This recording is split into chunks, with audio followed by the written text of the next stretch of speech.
Hi, so this is Sippy Livnev from Jewish Sugar Free Recovery, and I'm in London.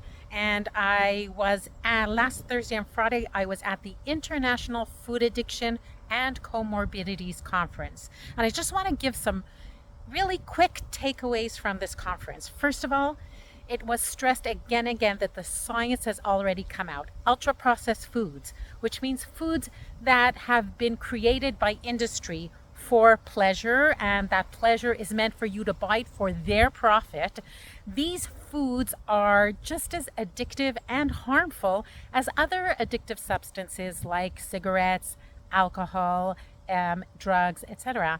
And we need to really be aware of that and lower the consumption of these foods to really minimum amounts or nothing. And some people maybe can't lower them to minimum amounts or moderate their intake, and then it has to be like quitting cigarettes, like for a heavy smoker, and just abstinence needs to be the solution, which is many problems. And here's another thing though, when it comes to comorbidities, of course, we know that overconsumption of these foods can cause obesity and diabetes and has been linked to higher risk in cancer and all kinds of other metabolic diseases. But one of the things that came out from this conference is the link between overconsumption of these ultra processed foods and mental health.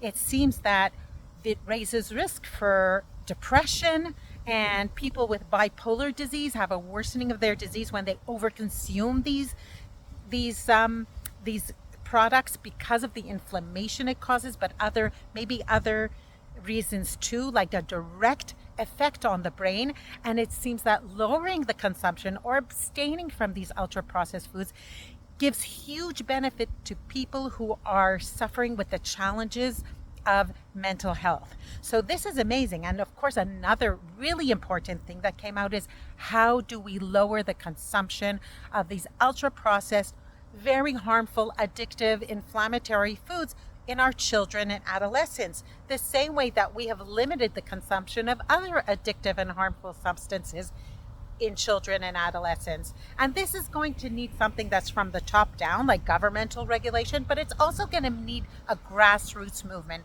from the bottom up. Parents demanding that less of the junk food is served in schools and at school lunches, at school events, and kiddishes in shul, and in our homes as well. So this is something that I know that as a religious woman could be a really huge challenge, because food and rich foods is such a part of our tradition, and we really need to think about how we can incorporate lowering the consumption of these foods within our Jewish traditions.